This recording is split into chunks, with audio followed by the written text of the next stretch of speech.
The following podcast is a W2M Network original production. Visit W2Mnet.com for all of our other great podcasts, plus news, reviews, articles, and opinions from the worlds of wrestling, video games, football, and entertainment.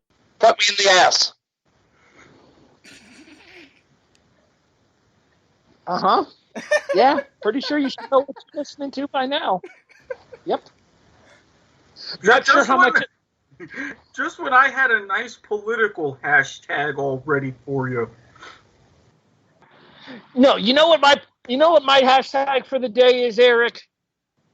Hashtag save prices right, because those sumbitches are cutting into me watching the Showcase Showdowns, and it's pissing me off! What, did they cut in with the whole big hearing today? Yes! Completely took the prices right off the air on the East Coast. Well, hey, blame CBS. Every network showed that today. Hey, Brandon, quit laughing. You suck. Uh-huh.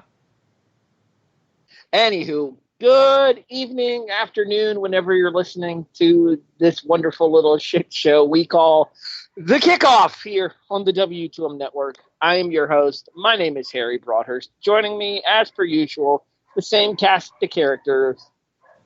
The names don't change, but things never remain the same. The producer turned co-host, Erik Watkins.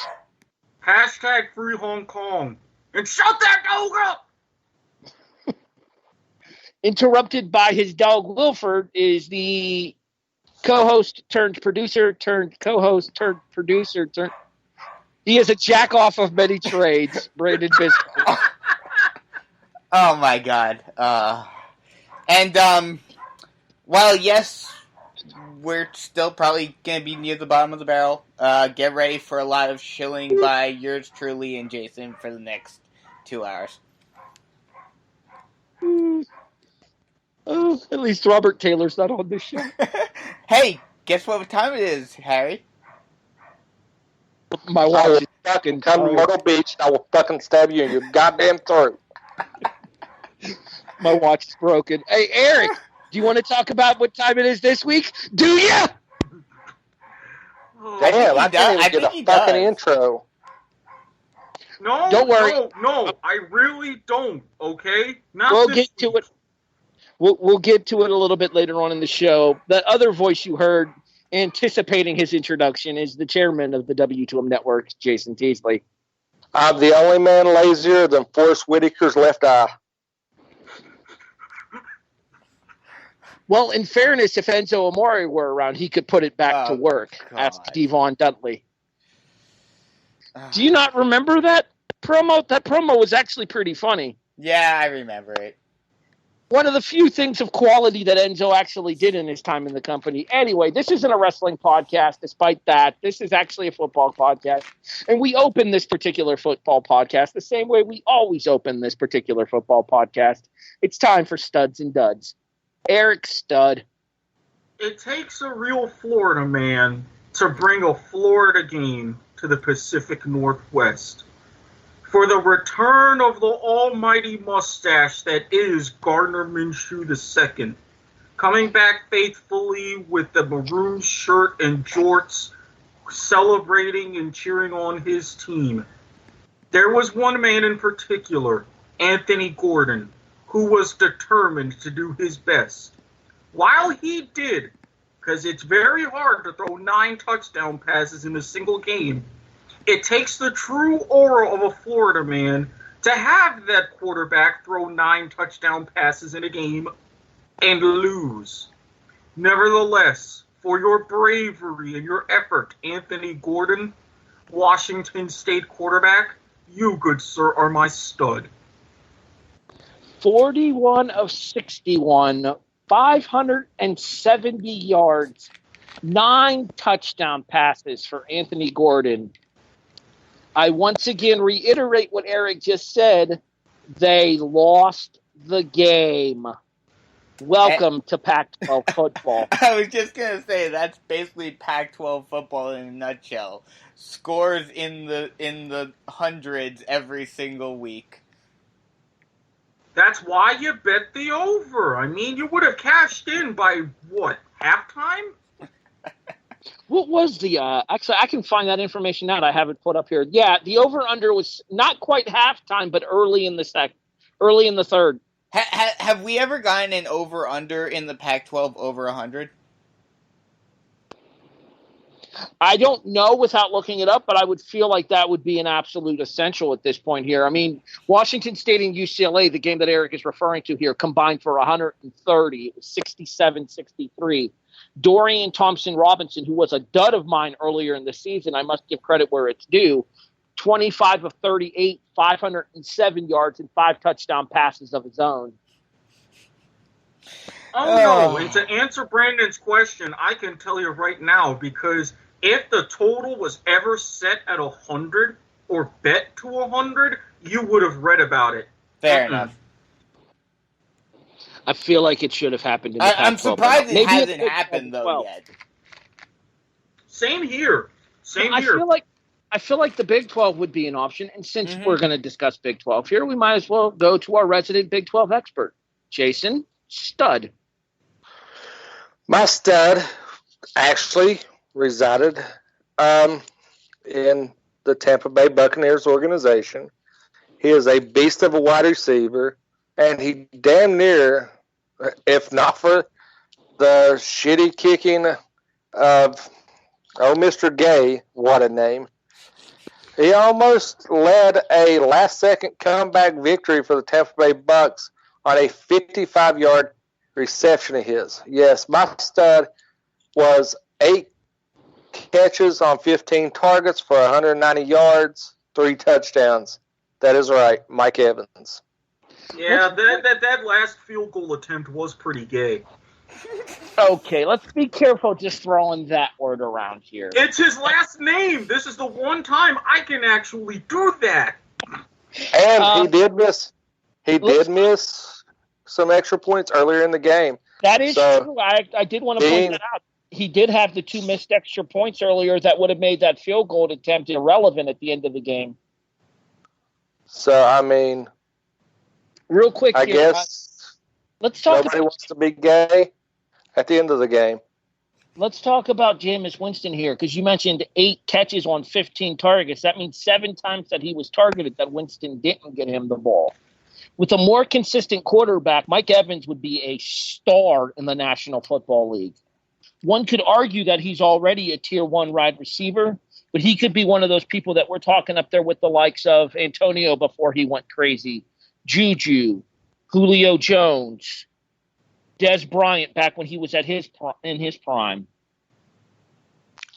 I'm going to also point out something. Do you know Winston's completion to attempts? I don't, but I'd imagine it was probably around 50%. He was 23 of 37, meaning out of 37 times he threw the ball, 15 of them went to Mike Evans. That is unreal. I was a very happy owner of Mike Evans this week. I was too, in FanDuel, who won me damn near $100. Well done. Yeah, I faced somebody who had Mike Evans this week and got my ass whooped in one of my fantasy leagues.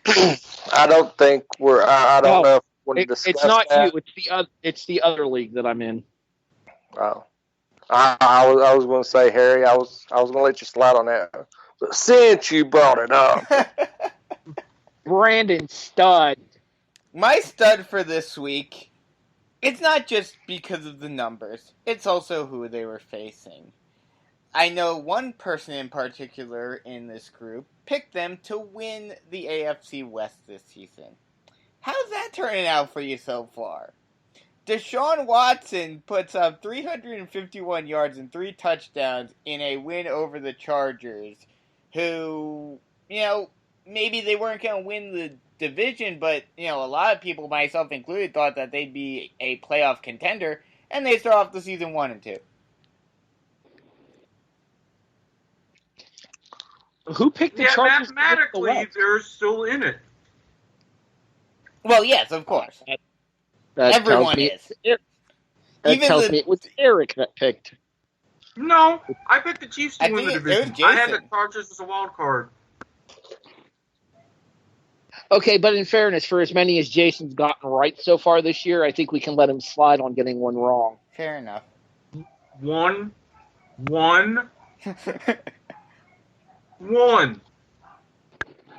Erik. That's what we said. One. Erik, breathe. Okay. My stud for the week is a team stud. So we're in the Horseshoe in Columbus here.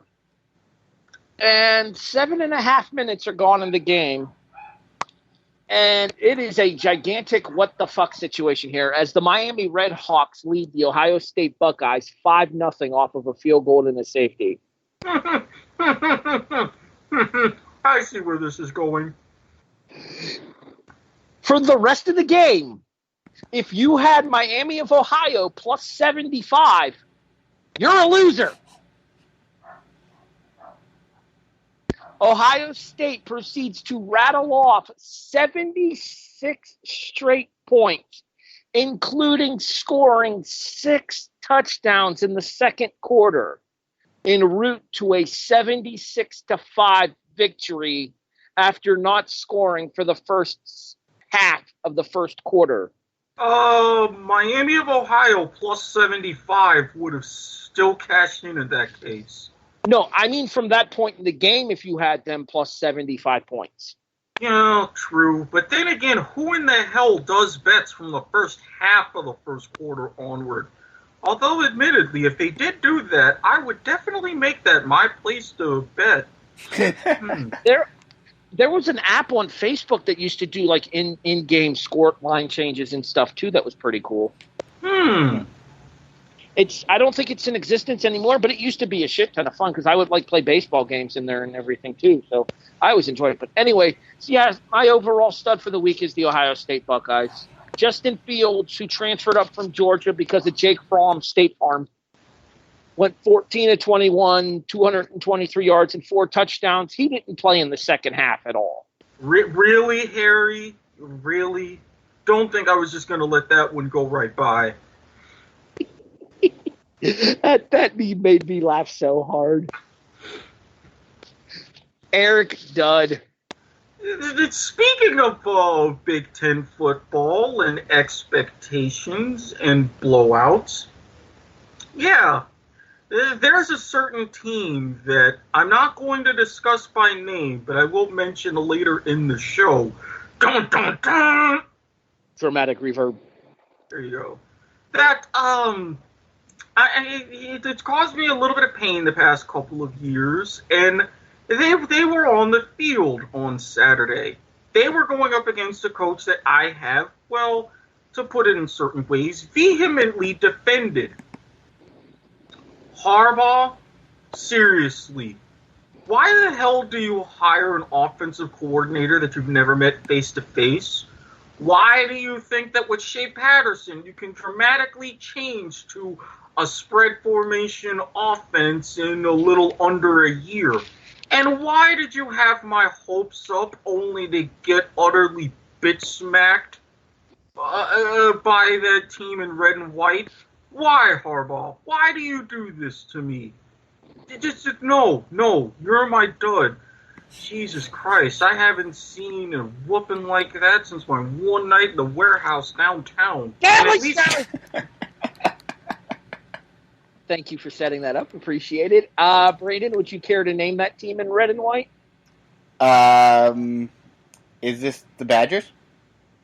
It would be Bucky Badger and his merry band. Yeah. Go Badgers, go. I don't need no stinking Badgers. I prefer Beaver myself, but that's just me. Brandon, dud. My dud for this week is the Atlanta Falcons. Yes,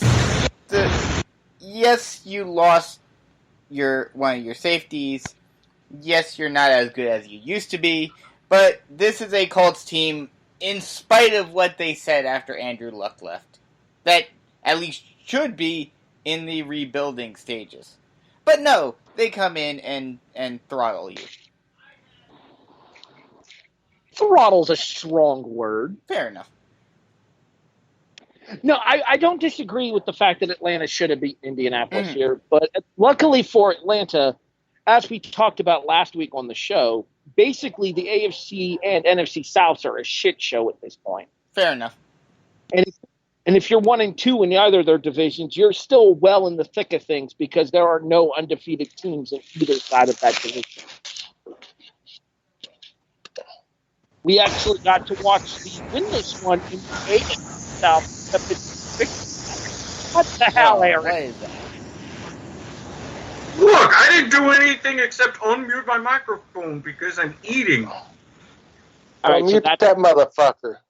Well, yeah, I think what happens is when your microphone is first unmuted, we get like a feedback from it there, and it like causes like a static here. And I have my headphones in. That was really loud. Yeah. All right, we're good now. You're good. You're good, Erik. Awesome. All right, let's continue here. Jason, dud.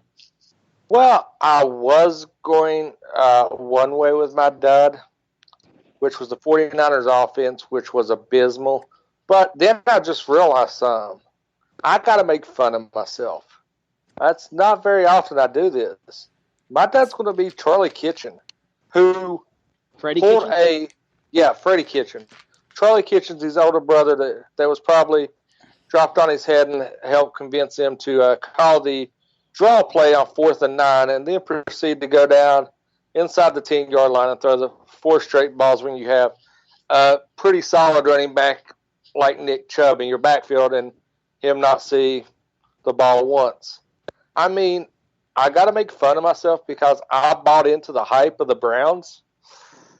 Yeah, I know. I'll be talking about them more later. Now you see why I kept saying that it was just the one thing he got wrong so far. Wait, 1 second. 1 second here before we move on. You'll talk about them later. Dun, dun, dun. Dramatic reverb. Thank you.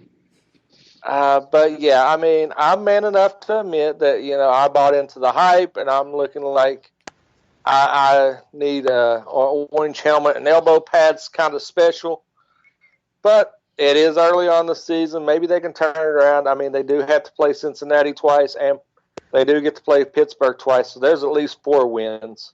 Not to mention, they also have Miami on their schedule still to come later this year as well. See, there's 5 wins. But I'm just going to point out, someone on this show pointed out how bad the Steelers actually going to be without AB and Bell. And he was laughed at. How's that working out for you guys? Being okay, enough. but they're also without Ben Roethlisberger. Yeah. Not to mention, this is the Browns. They'll somehow they're somehow going to take those 5 wins and go 2-2-1. Yeah, really. Because it's Cleveland. All I'm going to point out is it doesn't matter what happens during the season. I called a 3rd-place finish for the Pittsburgh Steelers prior to the season. We'll talk about. All of you can eat my ass. We'll talk more about Pittsburgh a little bit later on in the show. I just thought of something. Make it quick, is Ben Bisco. supposed to come back at all this season? No, they shut him down for the year. Oh, he's on IR, and I believe he's going to have Tommy John surgery. I'm losing one of my traditions this year. Damn it. No, we'll still talk about the burger Roethlisberger. Don't worry. Fair enough. We was talking about rapists. You know what? Well, technically, Brandon, you could turn it into a different one because now you'll have Rudolph the red-nosed quarterback. Fair enough. Anywho. All right, let's move on here. My dud for the week is the entire city of Philadelphia. That's right. Even the people that live there get an honorary dud for their teams. So, do you remember when everybody was buying the hype on Maryland a couple of weeks ago, Erik? Oh, yeah. I thought, that's going to be short-lived. Mm-hmm. And I said before they played Temple that Temple would give them a game. Mm-hmm. Yeah. And then Temple played Maryland and actually beat them. Mm-hmm. Well, guess what Temple did as a follow-up to that? Lose horribly? To the University of Buffalo. Yep. They lost to the MAC least. Wow. Who I specifically called out on this very show just last week because every single team in that subdivision lost the week prior. Is this like... Is this just like a continuous circle of teams losing against each other now? Well, let me put it to you this way, Brandon. In the MAC East, Buffalo is now 2-2, and they're in first place in the division.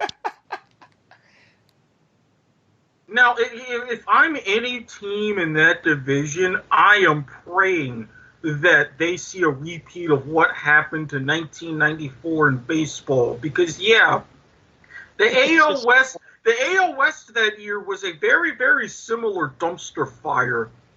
They all got spared. Well, technically, I look fondly back on the strike in 94 because it kept Atlanta's divisional championship reign alive. The Expos were cursed. Yeah, I swear, really. God hated that team. All right, let's move on to the National Football League variation of this conversation. As the Philadelphia Eagles have lost to the Detroit Lions. Don't look now, but the Lions are undefeated, one of 8 teams in the NFL that can still say so. Yeah, but they're the only team that can say they're 2-0-1. Mm-hmm. We have a tie. We have a tie. We have a... Okay, anyway. I wonder if this is the earliest we've ever had a tie week 2 in the NFL. Actually, it was back-to-back years where we've had a week 1 tie. Pittsburgh, Cleveland last year. Oh, yes, you're right. Oh, I remember that game. Oh, God. Because Cleveland was celebrating not starting with a loss, whereas Pittsburgh was like, how the fuck do we turn the ball over 5 times and still get a tie? Yeah. Well, I think San Francisco is wondering that same thing because they turned the ball over like 6 times against Pittsburgh and won the game outright. Regardless, City of Philadelphia, bravo, you suck, take this dud. Hey, but at least their fans can still celebrate. I mean, come on. Who is awesome enough to throw shade at a wide receiver because they can catch children coming out of a burning building? Plus, how frustrating is it when you have the dean of admissions at an Ivy League college be more famous for yelling and screaming at your ineptitude rather than doing his actual day job? Well, I mean, they did throw snowballs at Santa Claus once. Mm-hmm. Very true. Very true. I am in the minority here. Santa deserved it. Well, I mean, you caught them on a bad day at a very bad season, and they were actually doing well for once. But then again, had that not happened, they would have had O.J. Simpson. So imagine how history would be. Y'all wouldn't be able to make fun of me for O.J. being a Bill. Exactly. Hey, Erik. Yes? So, that happened. Now, this week was particularly, I wouldn't even quite say weird, because I was struggling to really find a story because there was nothing overwhelming. No Gardner Flint Minshew stories for him this week. No, because, well, the NFL hates 2 franchises that happen to have to play each other twice, so they always stick one of them on a Thursday. That point aside. Then there was an interesting stat that came along. Did you know that under Pete Carroll, the Seahawks went into the weekend 15-0 in September home games? I did not know that. I always knew they were traditionally a very good closing team, but I didn't know they were that good at starting. Mm-hmm. 15-0 at home in September. Then Teddy Bridgewater comes to town. In a bit of a rivalry that's been punctuated by great moments and potential great moments. The Beastquake run. The potential ultimate revenge that got ruined. And then this. As a backup quarterback, Bridgewater himself comes in, smiles, and leads a comeback to make that O GTFO. The Saints handing Pete Carroll his first September home loss. See, everybody was saying that the Saints were in trouble when Breeze went down, completely forgetting that they have a perfectly competent backup in Teddy Bridgewater. And a secret weapon. Are you referring to Taysom Hill? You damn straight I am. Never trust a BYU Cougar, that's all I'm saying. Do you think we'll ever see a rehash of the Wildcat in New Orleans? We kind of do with Taysom Hill. They use him on a somewhat consistent basis. Fair enough. I don't think the Wildcat will ever be run multiple times in a game the way that it used to be, just because I think teams are much more prepared for it now. But you do kind of get bits and pieces of that in New Orleans with Taysom Hill, as well as in other places as well. Jarvis Landry runs it in Cleveland occasionally because he was a quarterback in high school. Hashtag Wild Cougar. Jason, so that happened. So that happened is been the source of a long drawn out debate of Brandon getting into his feels and trying to debate something.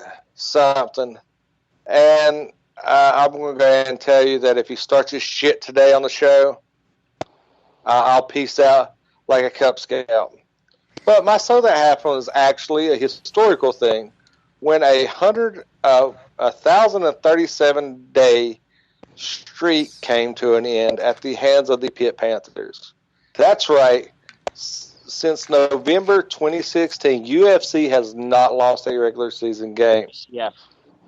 UCF, fuck them. I don't give a fuck. Because I just want to piss Brandon off as much as possible, and then when he starts being a little asshole like a certain former producer we had and goes on a rant, I can just fucking peace out and go watch Survivor. And go watch Survivor with the wife. Well, so, I mean, I think it came to a close on a trick play. I don't think it was a bad thing. All streaks must come to an end at some point. Nobody can always win. Nobody can last forever. But, I mean, I think it's pretty cool to know that one of the current longest regular season streaks comes to an end at the hands of the Pitt Panthers. And guess what? I fucking hate Pitt. I wish the fucking school would blow up. And I think all the whores there have chlamydia and got raped by a gonorrhea or ape. And I'm giving them fucking credit. This is more just to piss off Brandon from Jason. All I was going to simply say was eat shit Pitt, but Jason pretty much took that and ran with it. All I'm going to say is Jason pretty much hit it on the nail before. Who cares? Well, I mean, they're in the American, so like we talked about in the group chat, and if the group chat conversation's ever made public, we wouldn't have a show, and most of us would probably be in prison, but... Wait, speak for yourself. I mean, it would be a perfect conduit for Black Irish. Anywho, the thing about it is with the laws that are being passed in California and the law that is being bantied about in New York as well, it's probably going to end up breaking down to a Tier 1, Tier 2 football system anyway.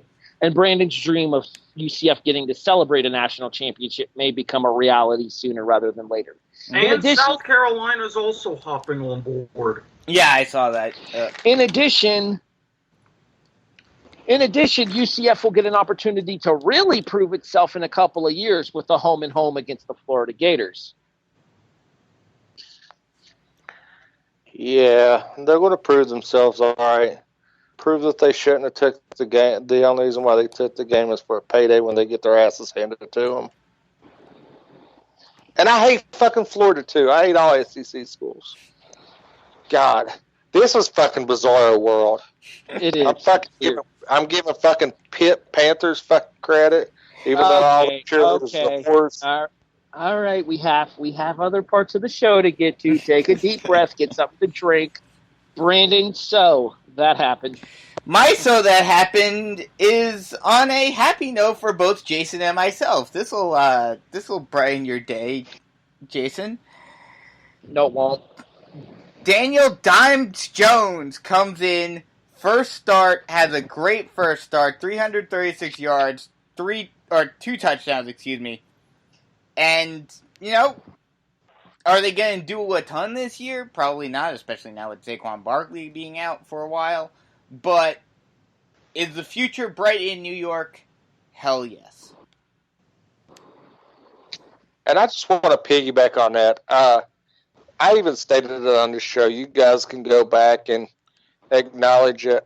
I was not a fan. Me and Brandon, I think we even actually had a discussion on this show how we felt about Daniel Jones going number 6.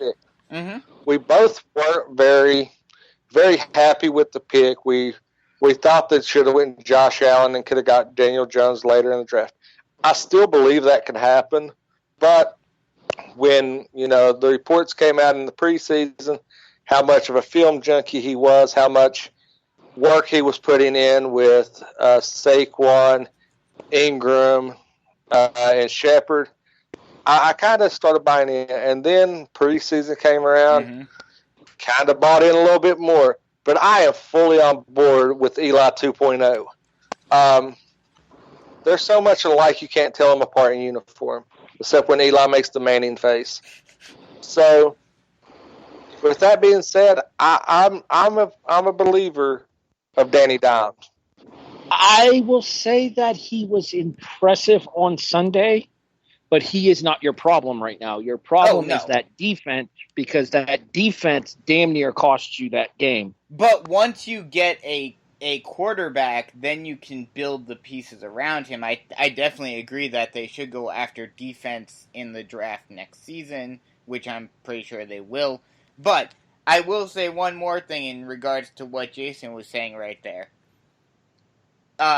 He looks way better in terms of his temperament, in terms of his work ethic, in terms of all the intangibles than who a lot of people thought, and some people were hoping, the Giants would have picked in that spot instead in Dwayne Haskins. Because did you guys see that picture that has gone around the internet of him towards the end of the game last week?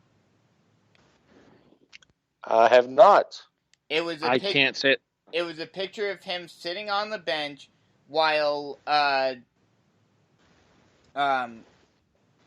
who's their starter right now?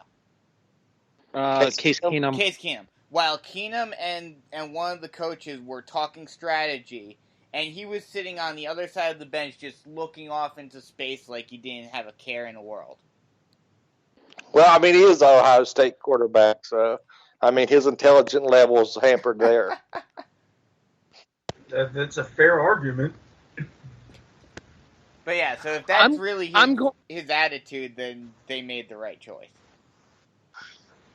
I'm going to end so that happened on a positive note here. We like to laugh and joke around on this show. We like to have fun on the show here, but one thing that we've always been serious about is our commitment towards the military on this show, our support for our brothers in arms overseas and here in the States protecting our freedoms. World War II veteran and 96-year-old harmonica player Pete Dupre performed the national anthem at the Minnesota Vikings Oakland Raiders game this past Sunday. My salute to you, good sir. Thank you for your service. A member of the greatest generation, and it's men like him that do what they do, so I can sit here and wonder about triple bagging and whores with chlamydia. Leave it to Erik to go down that I'm not route. touching that. Harmonica Pete, I thank you for my ability to say family show. Okay. Just figured I'd end so that happened on a positive note this week. Fair enough. I've got questions. Jason, college, NFL, or mixed? Take your pick. I will take the NFL. We were kind of talking about this before the show started, but I'll make it official, and I'm going back to the old format for this question. Buy or sell? We never see Antonio Brown play in the NFL again. I'm going to buy that at $1,000 shared stock, and I will live off my returns for the rest of my life. This guy has lost his cotton picking mind. I don't know. The only people I know that get fired on their day off is him and Craig. Really, how the fuck do you get fired on your day off? Hey, Erik, what day is it? Well, it's really not since we're not recording, but I can say this tomorrow. It's Friday. I ain't got no job, and I ain't got shit to do. And I know this, man. I was really hoping that Erik would be like, I just talked to Antonio Brown about his plans tomorrow, and he said it's Friday. I ain't got shit to do, and I ain't got no job. That would have been a better setup. God. But seriously, how do you go from possibly having $40 million in a year to getting like $150,000? Ask Vontez Perfect. I'm sure he probably has an answer or two. I'm pretty sure he's the reason. Because ever since that hit, this is in all serious matter. Ever since that hit, AB has not been right in the head. True. I really think that he had some kind of injury, neurological issue from that hit, and he wasn't get properly taken care of, which those things do happen. But I'm pretty sure that maybe that might have been the last concussion that put him over the edge. And I know we joke around and everything, but it's legit, not a laughing matter if that is the case, and that he did have a career-altering injury from that single hit, and it went left untreated. I will ask Erik and Brandon for their answer to my question here, but I do want to point out one thing as to what Jason just said right there. Concussions, head trauma, no laughing matter. And the very first thought that I had when he tweeted out a couple of days ago that he had re-enrolled in Central Michigan, he re-enrolled in online courses for the University of Central Michigan is good. Now maybe he can get his head right before somebody else finishes him off. Mm-hmm. I genuinely worry about his safety if he were to ever play football again, and not for necessarily the way that he responds off the field, but what could potentially happen to him on the field. Erik, Brandon, buy or sell? We never see Antonio Brown play in the NFL again. I'm probably gonna have to buy this. It's always the thought of never say never in the NFL with how, teams will take a chance on someone. I mean, no one thought that Plaxico Burress would ever play again after the whole him shooting himself in the leg, but he did. There have been so many other players that you just said there's no way. But at this point, has any more information come out with these allegations?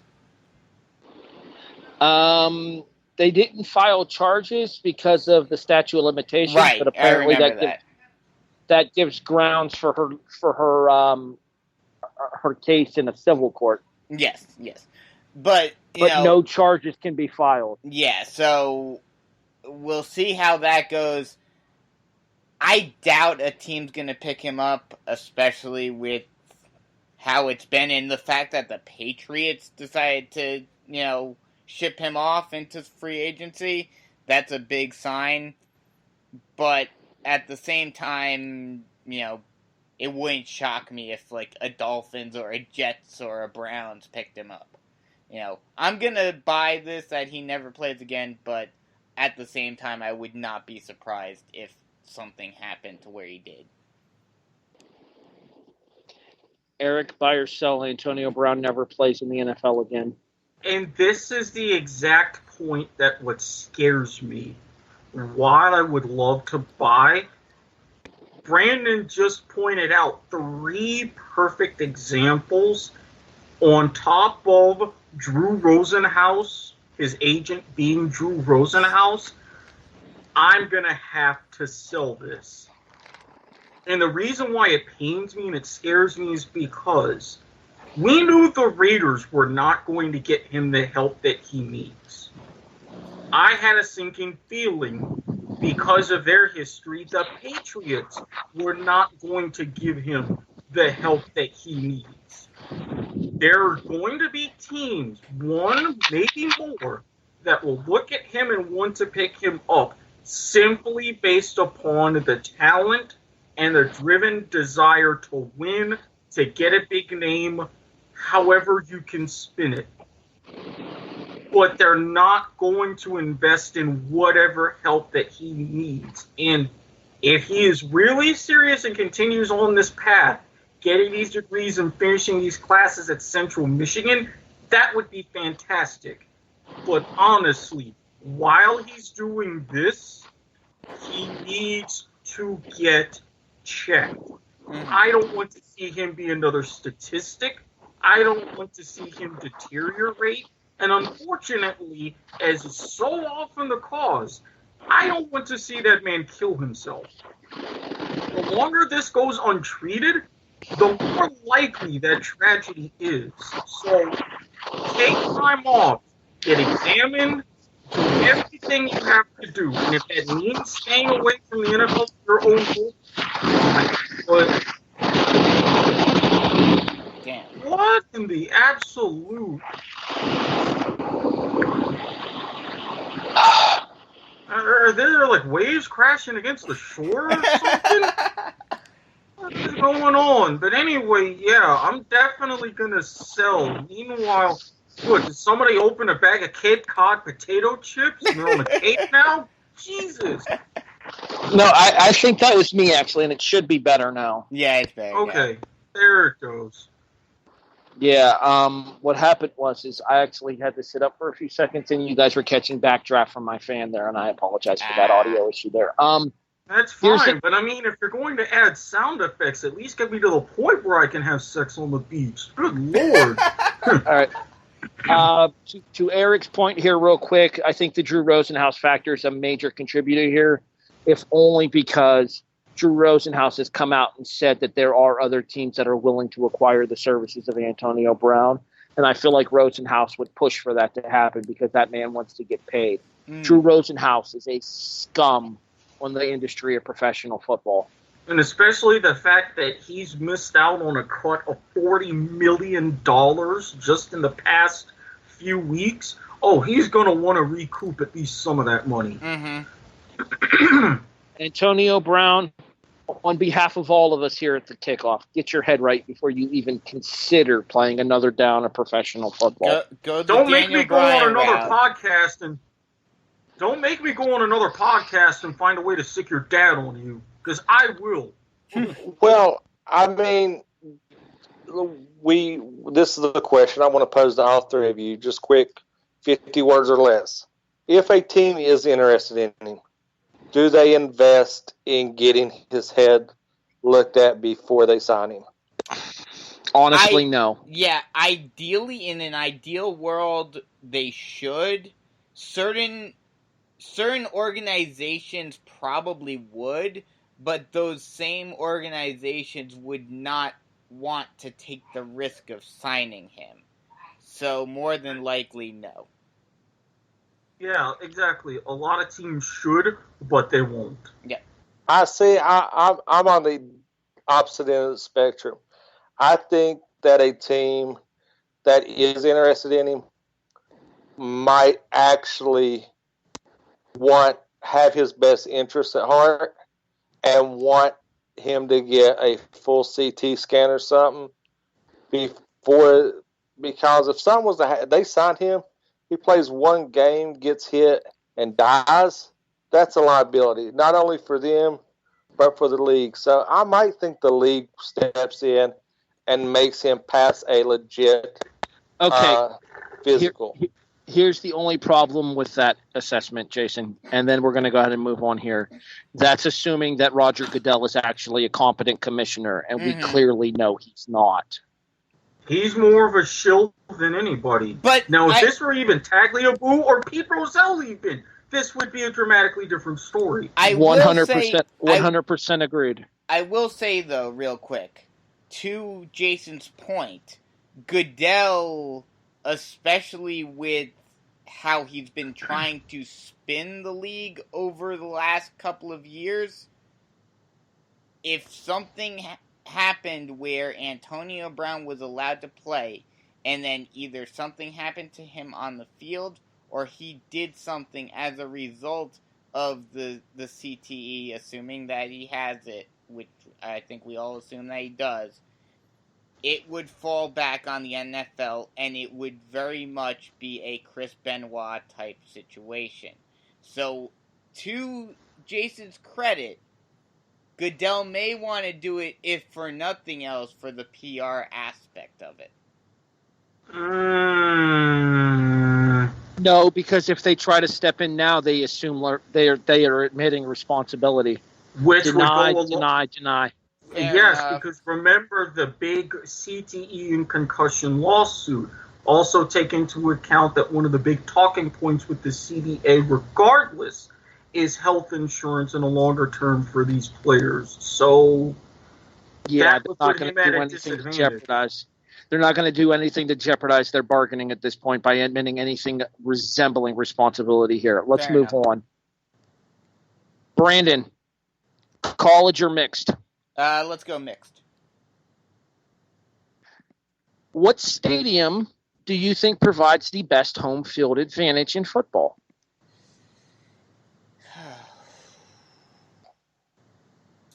I thought this was a good one. This is a good one. Because, see, here's the thing. At least for me. It's really hard to quantify home field advantage in any sport. But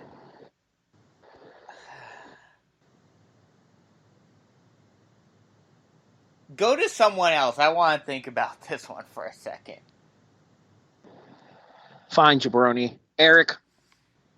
I've been thinking about this, and I would rarely think about some of the different college stadiums. I was thinking, okay, the Horseshoe or the Big House, or even as much it would pain to say me, the Swamp. But I'm going to be honest. To me, it was really a bit of a battle, but Arrowhead wins out because to really get that home field advantage, yes, you have to have the passionate fans, which you do really all throughout, more so even in college towns than in NFL cities. So you have to have the fan base. You have to have that energy. You have to have that noise. Not just to the point to where you're competing back and forth in the Guinness Book of World Records, but you have to be at a place where people, no matter what, no matter when, are scared to play there. And I really think Arrowhead, especially more so in recent years, with the rebirth and success of the Chiefs, that's that place. I mean, Seattle for the longest time, especially during their Super Bowl window, they were right neck and neck. And you have a lot of these college stadiums that in the glory days when they're really winning and have all these home streaks going, the Orange Bowl being a prime example, people were legit circle that and saying, I don't want to play there under any circumstances. But I think now if you're encompassing all of that and what will be for Lord knows how long, it's going to be Arrowhead. People are not going to want to go there and face the Chiefs. Jason? I'm actually going for a NFL traditional stadium. I'm going to go, I'm going to kind of lean toward if you having to play there from November on, and I'm going to go Lambeau. I think playing in Lambeau is tough. I mean, the crowd. But once you get late in the NFL season, playing in Lambeau and playing against the Packers in that weather, I think, is a totally different experience for any team to have. I remember when the Giants on a historic Super Bowl run had to go through Lambeau, and Coughlin's face was wind chapped, and the wind chill was like -20, and it showed this like really hot chick in a fucking bikini top in the crowd, and you're like, how? And she was acting like nothing was going on. You've seen people without their shirts. Those fans are crazy as squirrel shit. They're nuttier than squirrel shit. Seriously, nuttier than squirrel shit. And I think that when you add that weather and the crowd factor, Lambeau late in the season is a tough win for any team. I would subject that with 2 words and a little bit of trivia. Particularly that game, and I'm still pissed off at Tampa Bay because of everything that happened to him. 2 words, Lawrence Tynes. You needed to have a Canadian to kick in that order. But do you actually know the first quarterback to win at Lambeau in the playoffs? Was it Eli? No. Would you believe Michael Vick? Oh, okay. Yeah, for the Falcons. And that's why I say, late in the season, yes, but not really since when Atlanta pulled off that huge upset. I think it was in the wild card round when he was making really like his big playoff run. But in recent years with Eli and others, it's been a little bit more vulnerable. The mystique is being lifted. Mm-hmm. But I actually have to agree with Jason, because not only all the things that he said, but also one little, albeit it may be a small factor, but those fans feel like they have an invested interest in the team because the season ticket holders are considered part owners of the team. So that adds an added bonus to Lambeau. One, I will also say, Lambeau is my main choice, but kind of a secondary. And yes, maybe it doesn't have the same mystique as it used to. It may not have the same. God damn, Harry. It may not have the same mystique. It may not have the same aura that it used to, but Notre Dame Stadium, you walk into that place, especially for a college stadium, as a college kid, not, especially if you're not necessarily a star player, walking into that place and just thinking of the history, it's got to get you going a little bit.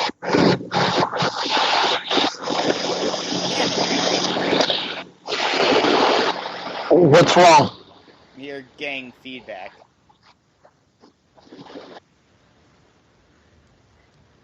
All right, let's go ahead and take a quick break here. We'll be back with more of the kickoff in just a few seconds. Black people. He's talking to you, Erik. Hey, welcome back to the kickoff. Forgive our lack of commercial break right there. But somebody doesn't respond to my tweets about sponsorship. Looking at you, Pat McAfee. Anywho. Real quick here. Let's actually, you know what? I'll discuss that as soon as we're done with the question segment. Erik, you ready? Did you give your answer, Harry? I ask the questions. I don't answer them. Okay, fair enough. But to answer your question, if you wanted my answer for it, in the NFL, I would say Pittsburgh, just because of the way the stadium is shaped and the havoc that it can play on opposing teams and kickers especially. Did you know that no visiting kicker has ever made a kick over 50 yards in that stadium? Damn. Three Rivers was even more notorious. Mm-hmm.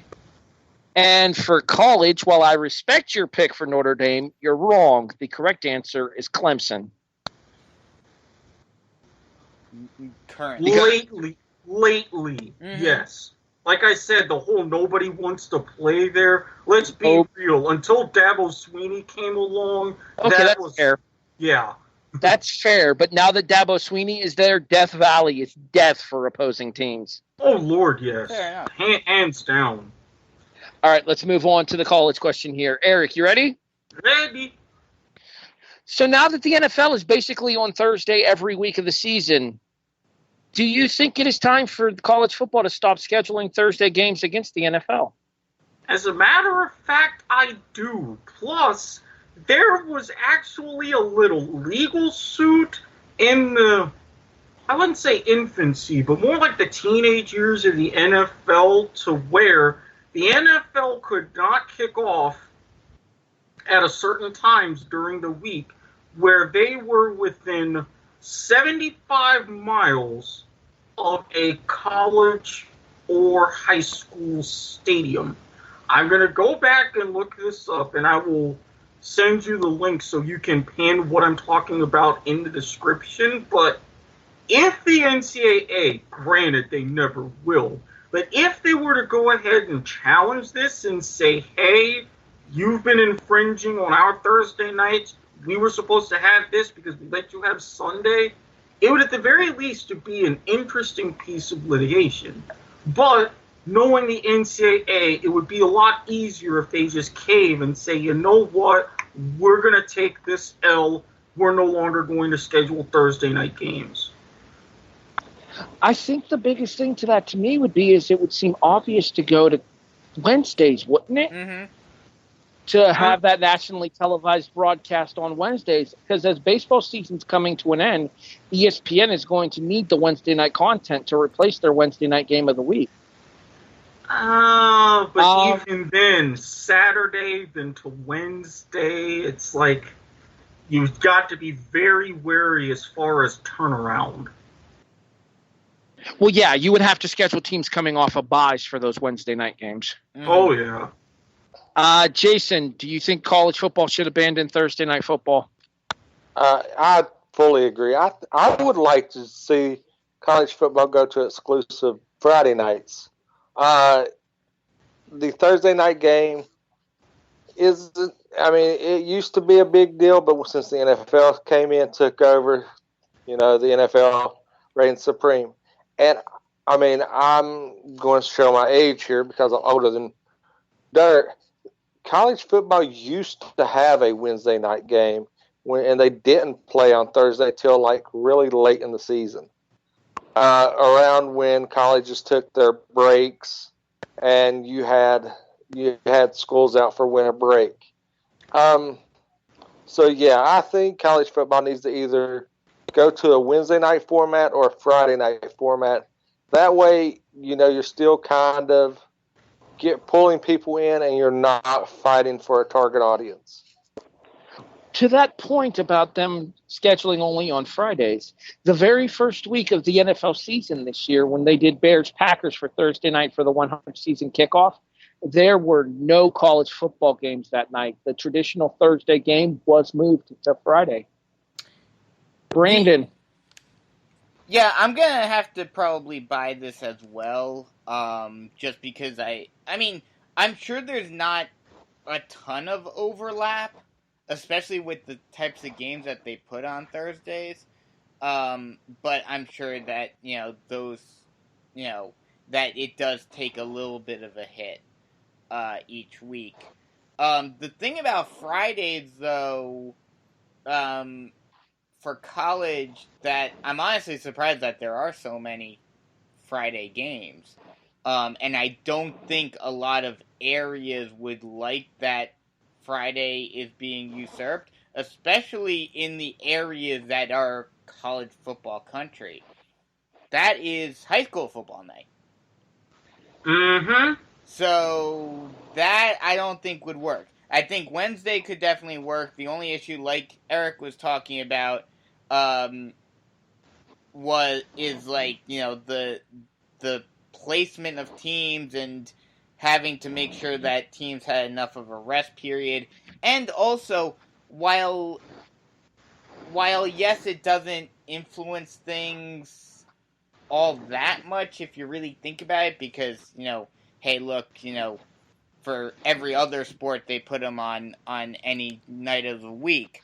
But I wonder if that would be something that a lot of the universities may not necessarily want because it's right in the middle of the school week.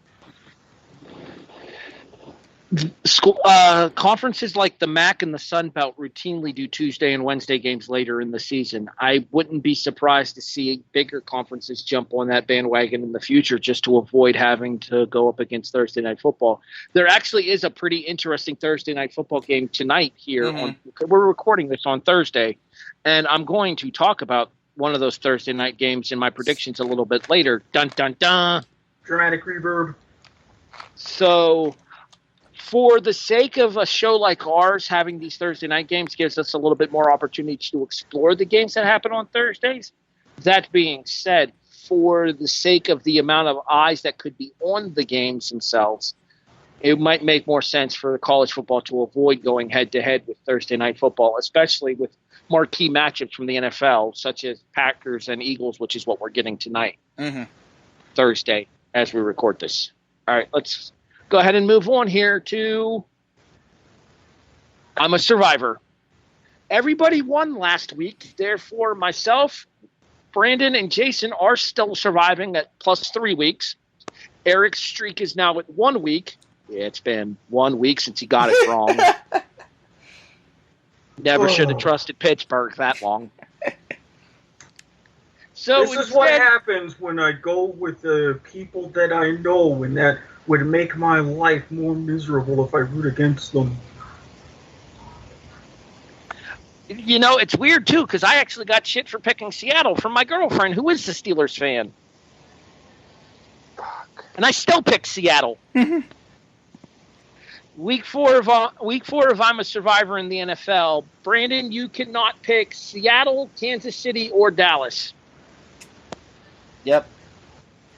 I'm going with the Rams this week. Against the Bucks in LA. Okay. I think that's just a pretty straightforward pick. The Bucks, yes, they beat the Panthers a couple of weeks ago, but, you know, I don't trust the Bucks. They did just lose to the Giants last week, and we all know the Giants. So. Erik? Now, am I pretty much wide open, save for just the one team? Yes, you can pick anybody except for New England. The only other team that you technically couldn't pick is Tennessee, but really, you're going to pick Tennessee in a week. Good luck with that. Yeah, no. In the words of an action star turned governor turned whatever, go Chargers, go. Are you really pulling a Brandon? In this case, yes. Since I've been burned by not doing it before, I'm going to pull a Bisco. It's fine, Jason. You can still pick them. That's some bullshit. I tried to avoid people. Brandon pulling a Brandon and Erik pulls a Brandon. If it makes you feel any better, Erik's already eliminated anyway. See? Blame it on a black man. Blame it on a black man to fuck everything up.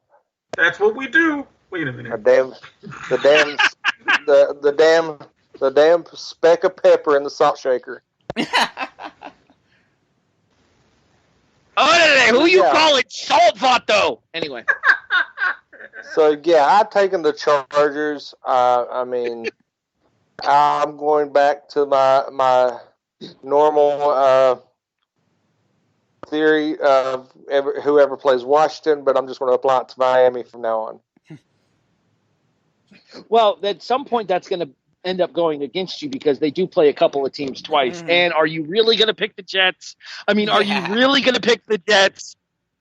Oh, shit. Miami's on a bye next week. I got to actually look into shit. See what I mean? Why do you think I'm trying to take advantage? To steal a phrase from boxing, somebody's O has got to go. And in this case, it's a winless 0, not an undefeated 0. I am picking the Pittsburgh Steelers to defeat the Cincinnati Bengals on Monday Night Football in Pittsburgh. Fair enough. Way to go out on a fucking limb there. I'm trying to win, motherfucker. Yep. I mean, two winless teams playing. Let's just pick one of them. Look, here's the thing. I was asked what happens if a tie happens during a game. Then I obviously advance because they didn't lose. Duh. Fair enough. Don't worry. I have a much bolder prediction for Are You Serious a little bit later on in the show.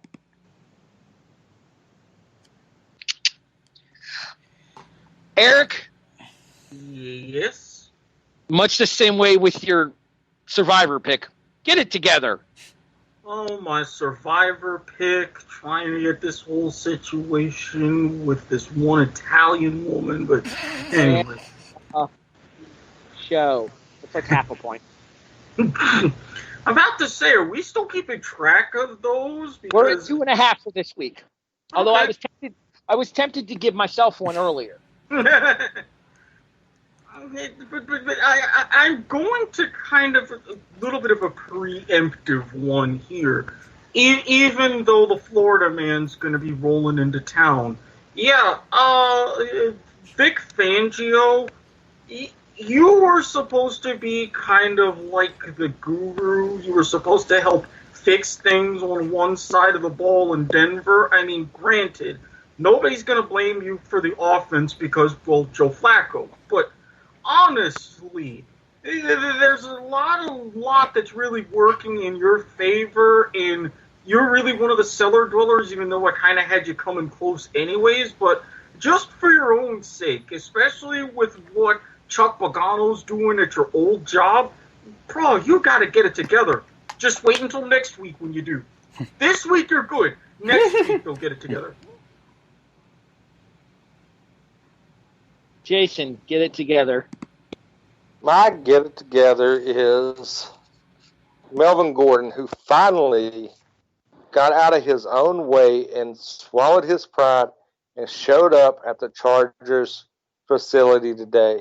He will be ineligible for this week, but hopefully he will be back full speed, being worked into the offense starting next week. I mean, I believe any running back that holds out while under contract is an egotistic maniac, and Le'Veon Bell had set a unprecedented criteria last year when he held out for an entire season. So Melvin Gordon, welcome back, but get it together and get your ass back on the field so you can get paid and help me in every league that you fell to the third round and I drafted you in. Do you think that we ever get another? Do you think we ever get another Le'Veon Bell? Yes, 100% yes. No, because I think owners are going to put the kibosh on that. Fair enough. I think that they're going to want to avoid it, yes, but I do think it'll still happen down the road because some running back or some wide receiver or some quarterback is going to get their panties in a bunch and think that they're worth more money than the contract that they agreed to in the first fucking place. Damn it, I almost had a good peony stuffing joke in there. I am really off my game. Fair enough. I think you're just pressing buttons at this point, Erik. Play the under. Play the under! Well, I mean, look, my buttons haven't entirely been getting pressed, so I mean, I gotta do... Family show! Fuck your under. Brandon, get it together. My get it together this week is the entire AFC North.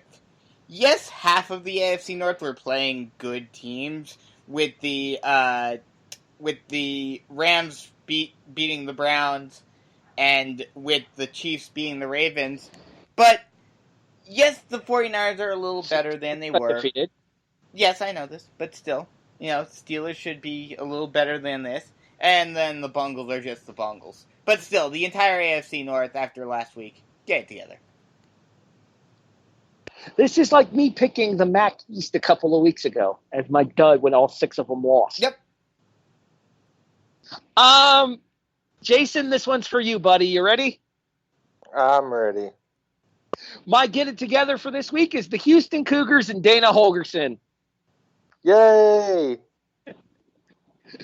Jalen McCleskey with 3 seconds left from 53 yards out on Thursday Night Football leads the Tulane Green Wave over the Houston Cougars last Thursday night, 38-31.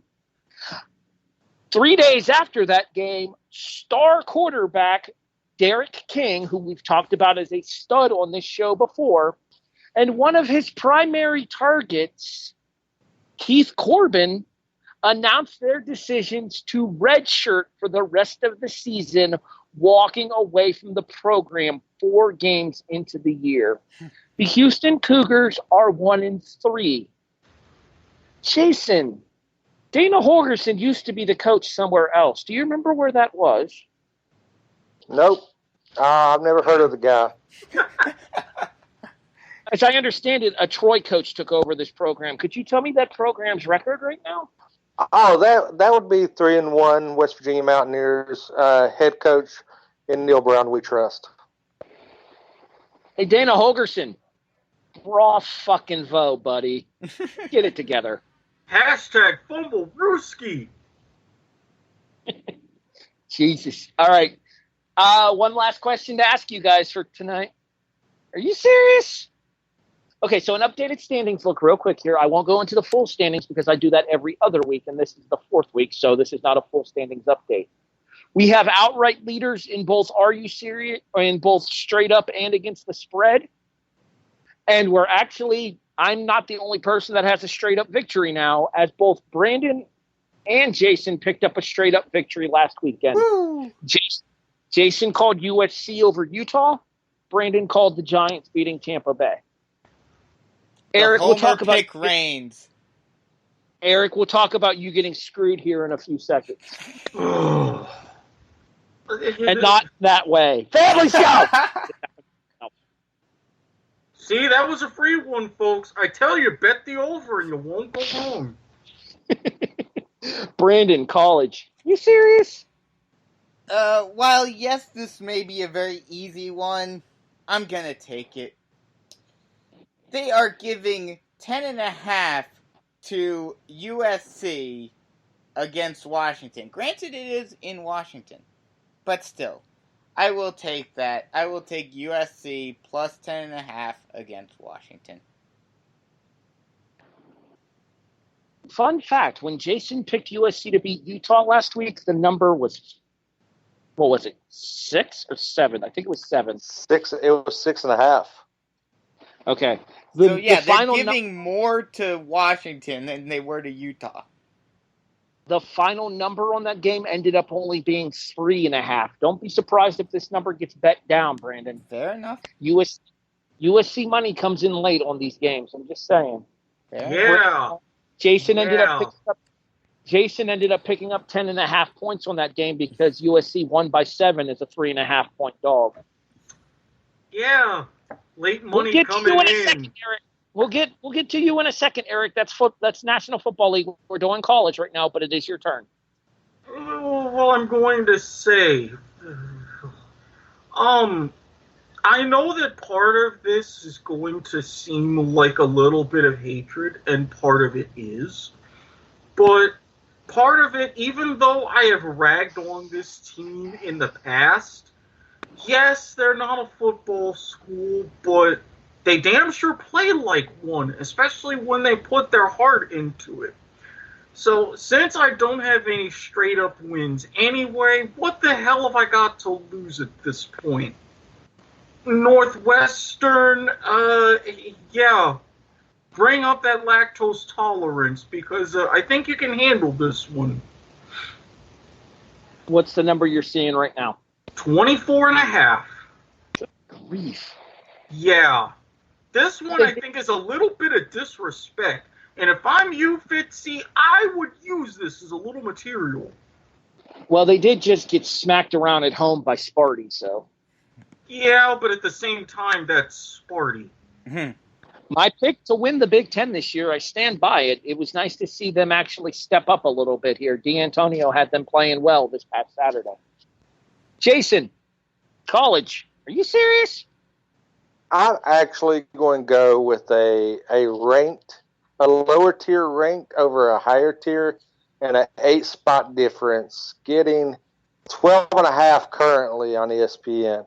I'm taking Virginia and the points against Notre Dame. Are you calling straight up or just a cover here? I'm going to call straight up. I'll take the cover, but I think it has a possibility to be a straight up.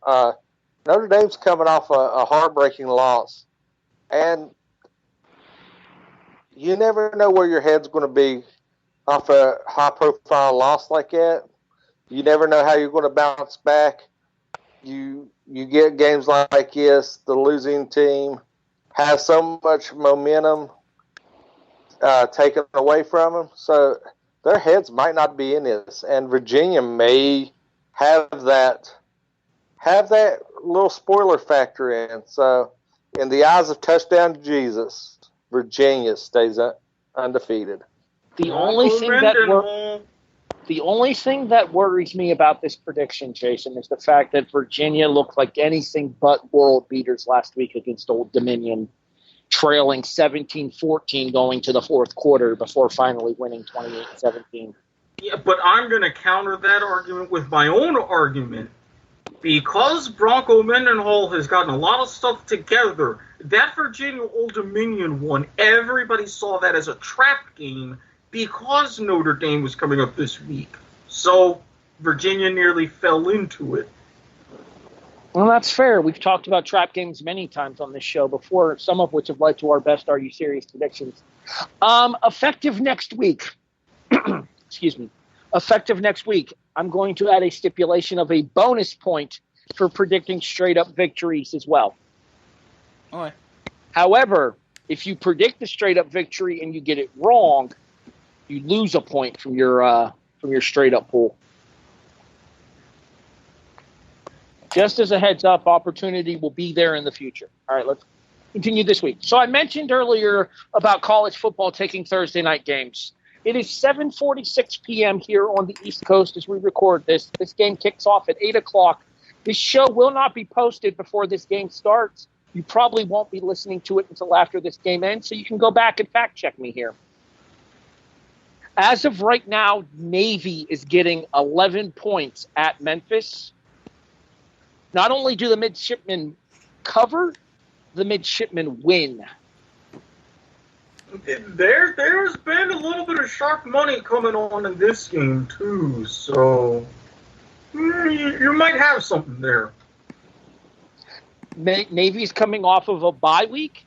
Navy has only played twice in this so far 4-week college football schedule. They are well rested. They are well coached. They are disciplined. And if there's one person I trust to get a victory here even on a short week's rest, it's Ken Niumatalolo. Get too hype. Erik. Yep. I feel like we need to call Scott Van Pelt. Yeah, can you get him and Stanford Steve on the phone? Because I think they missed something in this week's Bad Beats segment. When we did these predictions last week for the Are You Serious section of the show, Baltimore was getting 6, I think, against Kansas City. 6 and a hook. You fucking sharps. Late money came in on Baltimore in this game. And the final line ended up on ESPN's Gamecast, which is what I used to tally our predictions for the week. The final line ended up being Baltimore plus 4.5. They lost by 5. It is an ATS loss by half a point off of what Erik would have had as a win had it stuck at 6.5. Why the hell didn't it just 1 point and not go for 2? You know that? Just one time? You got a damn very potentially successful opera singer kicking your field goals that you're paying $20 million. Let him do his job, but in between singing like a Carmen style for Royal Farms coffee commercials, let him kick extra points. You'll be okay. But no. Let's see if you can make things a little bit better for yourself this week, Erik. Oh. All right. Well, did you know that in one of my many fantasy leagues that I'm in this year, one of them happens to be a dynasty league that operates with a salary cap? Okay. I did not know that. Well, yes. Thankfully, I saved myself quite a bit of money by not drafting Cam Newton early. Plus, I made a really huge break when I traded away Andrew Luck for Drew Brees, a wide receiver, and a future pick. Holla at your boy. Now, with the news of this Liz Frank injury, and with Cam Newton being Cam Newton, and the Panthers being the Panthers, I decided that now was the time. Yes, I've got a lot of dead money, but I dropped him from my league. Picked up another quarterback, still under the cap, life goes on. But his replacement, soon to be possibly quarterback of the future for the Panthers, is one Kyle Allen. I saw how he did in the first game in Cam's absence, and now that he is going to have the reins for the foreseeable future this season, going up against, let's face it, not a top-notch Texans defense anymore, I really think that there's even more potential to get a little something special here. So I'm picking the Panthers plus.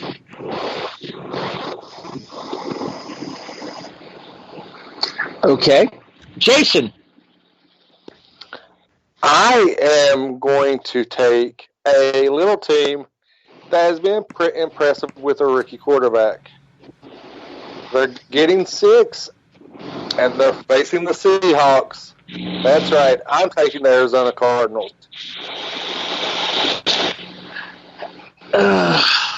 I want to trust Arizona, but they just got wrecked by Carolina. And that battle of the young quarterbacks definitely went in Kyle Allen's favor this past weekend. Mm-hmm. And I trust Seattle's defense a hell of a lot more than I trust Carolina's. Luke Kuechly aside.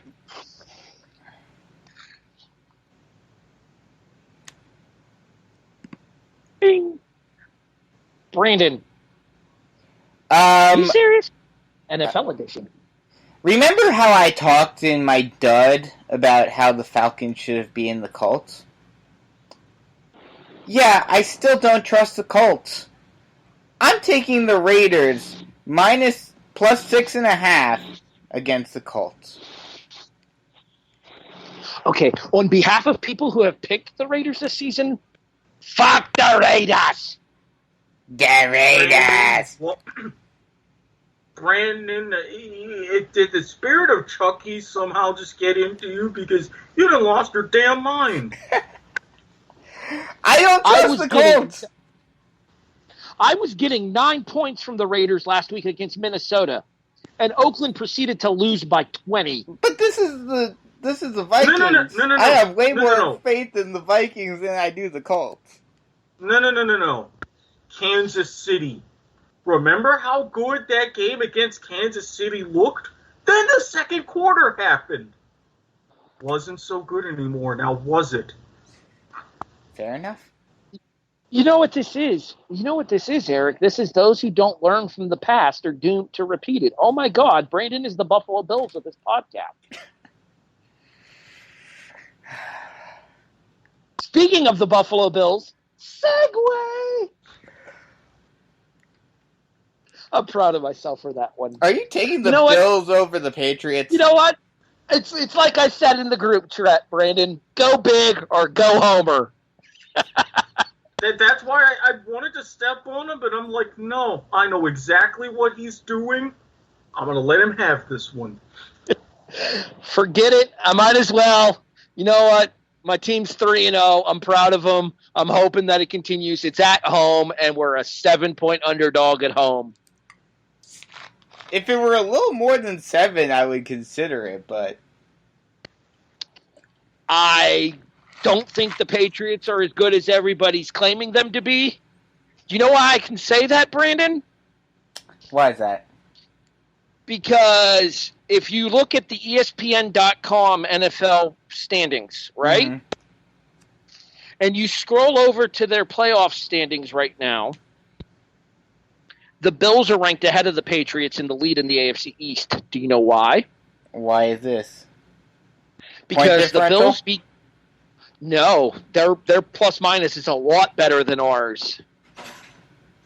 But what isn't better than ours is their opponent's winning percentage. In week 2, Buffalo beat the Giants. The Giants beat Tampa Bay last week, as we've discussed ad nauseum on this show. That is the only opponent of either team that has won a game. The Patriots' 3 opponents so far are a combined 0-9, including a game against the Jets and a game against the Dolphins. Well, that's not fair because it's not their fault that they played the Jets and Dolphins first. Yeah, really. If you look at the playoff standings, Buffalo's leading. I'm just saying. Look, I'm not going to sit here and say that we're going to grand total of 1 game. I'm not going to sit here and say we're going to win this game. But this feels like a different Buffalo team this year. This is a much scrappier Buffalo team this year. We were down 16-0 to the Jets, ran off 17 straight to win 17-16. We gave up a fourth-quarter lead to Cincinnati, came back with a long Josh Allen run, and then a Frank Gore touchdown with 4 minutes left in the game to beat Cincinnati 21-17. If there is a scrappy Bills team that can beat the Patriots in Buffalo, I think this is it. I'm not saying we will, but I do think it'll be a close game, so I'll take the 7 points. Yeah, I mean, I do have to give you some credit. I mean, hey, you're right. The Bills are a scrappy team, which means that instead of just losing consistently in the regular season, you'll get to the playoffs and lose again. You'll at least have some sort of happiness. How's Miami's college playoff hopes looking this year, Erik? We're not talking about that. We're talking about the NFL right now, aren't we?